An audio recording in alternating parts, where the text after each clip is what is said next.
বাংলাদেশের মতো ছোট্ট একটা দেশকে ধ্বংস করে দিতে আমাদের বেশি সময় লাগবে না। সেই বাংলাদেশ কিনা আমাদেরকে তুচ্ছ করে কথা বলে, সেই বাংলাদেশ কিনা আমাদের হিন্দুদেরকে টর্চার করে। ইন্ডিয়াতে যতটা সুখে হিন্দুরা নাই, তার চাইতে দিন 3 গুণ সুখে বাংলাদেশে আছে। নইলে কি আর আন্দোলনের সময় মুসলমানরা গিয়ে হিন্দুদের মন্দিরে পাহারা দিত?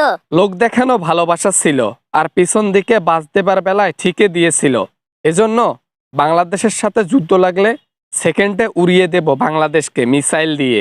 জিতবো নাকি হারবো সেটা হয়তো জানি না। প্রসঙ্গ যদি ইসলামকে নিয়ে আসে, আমাদের নবীজিকে নিয়ে আসে, তাহলে হার মানবো না। দেশের জন্য, দেশের মাটির জন্য, মুসলমানদের জন্য লড়ে জীবন দিয়ে দেব ইনশাআল্লাহ। বাংলাদেশ আর্মি কতগুলা রয়েছে? বাংলাদেশ আর্মি আমাদের 1% আর্মির সাথেই তো পারবে না, তাহলে কিসের বড়াই এত? বাংলাদেশকে আমরা তুচ্ছ করে দেখি, সবসময় নিচু লেভেলে থাকবা, উপর লেভেলে আসবা না। তোমাদের যতগুলা আর্মি রয়েছে সবগুলা তো এই যে কাশ্মীর বিভিন্ন বর্ডারে গিয়ে পাহারা দিতেই জীবন শেষ। আমাদের সাথে লড়তে আসলে কয়টা আর্মি নিয়ে আসবা?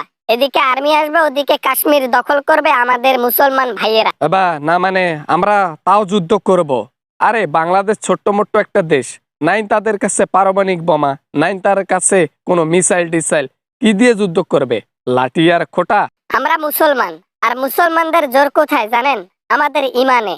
আমাদের ইমান যদি হয় সঠিক, তাহলে আল্লাহ আমাদের পাশে আছে।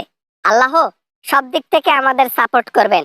ইনশাআল্লাহ জয় আমাদেরই হবে। ভগবান ভগবান করলেই কি দেশ দখলে নিতে পারবা? দেশে যুদ্ধ করে জিতে যাবা? হা হা, হাসালেন। আরে মিসাইল নিয়ে আসো, আরে অস্ত্র নিয়ে আসো, এগুলা ভগবান দিয়ে কাজ হবে না। ইতিহাস ঘেটে দেখো, ইতিহাস ঘাটলে মুসলমানদের পরিচয় পাবা। একটা সময় পুরো পৃথিবী শাসন করতো আমাদেরই মুসলমানরা। একটা সময় আবার আসবে, এই মুসলমানরা পুরো পৃথিবী শাসন করবে। বললেই হবে আমাদের হিন্দু ভাইদের আপনাদের বাংলাদেশের মধ্যে টর্চার করবে, আর সেটা আমরা মেনে নেব? কখনোই না। দরকার পড়লে খুব শীঘ্রই তোমাদের সাথে যুদ্ধ শুরু হবে। আরে ইন্ডিয়া ছাড়া বাংলাদেশ চলে কেমনে? সবসময় অহংকার করো ইন্ডিয়া ছাড়া বাংলাদেশ চলে না। ইন্ডিয়ার আলু, মরিচ, পেঁয়াজ, দ্রব্যমূল্য দ্রব্য যত কিছু আছে সব নাকি ইন্ডিয়া থেকে আসে।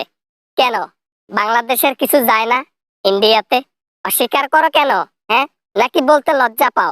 স্বৈরাচার যতদিন দেশ শাসন করেছে ততদিন বাংলাদেশ বাংলাদেশ ছিল না, বাংলাদেশ ইন্ডিয়ায় ছিল। এখন আর সুযোগ সুবিধা পাচ্ছে না, তো তাই পিছনে আগুন লেগে গেছে। বাবা না, মানে আর কি বাবা, আমরা আমরা জিতবো, আমরা জিতবো। মুসলমান যদি এক হয়, পুরো বিশ্ব আবার দখলে নিতে পারে। সবচেয়ে বড় ধর্ম মুসলিম ধর্ম, ইসলাম ধর্ম। আর সেই ধর্মকে তুচ্ছ করে দেখা শুধুমাত্র একটা পার্সনই রয়েছে, সেটা ইন্ডিয়া। এটাকে ধ্বংস করার জন্য মুসলমানই যথেষ্ট। আর শেষ জামানায় যুদ্ধ তোমাদের সাথেই হবে, আর জিত আমাদেরই হবে। কোরআনে স্পষ্ট আছে। বাবা না, মানে আর কি আমাদের যতগুলো আর্মি রয়েছে ততগুলো তোমাদের দেশে জনগণ নাই, আর তোমরা আমাদের সাথে পারবা কেমনে কি? প্রকৃত ইমানদার ব্যক্তি, মুসলমানদের পাশে আল্লাহ আছে। প্রকৃত ইমানদার ব্যক্তি হলে জিত পাক্কা। ঠিক আছে, আপনাদের রইলো আর্মির কথা, মিলিটারির কথা। যেখানে কাশ্মীরে আর বিভিন্ন জায়গায় পাহারা দিতে জীবন শেষ 10 লাখ আর্মির, সে জায়গায় 3 লাখ আর্মি আমাদের সাথে যুদ্ধ করতে আসবে।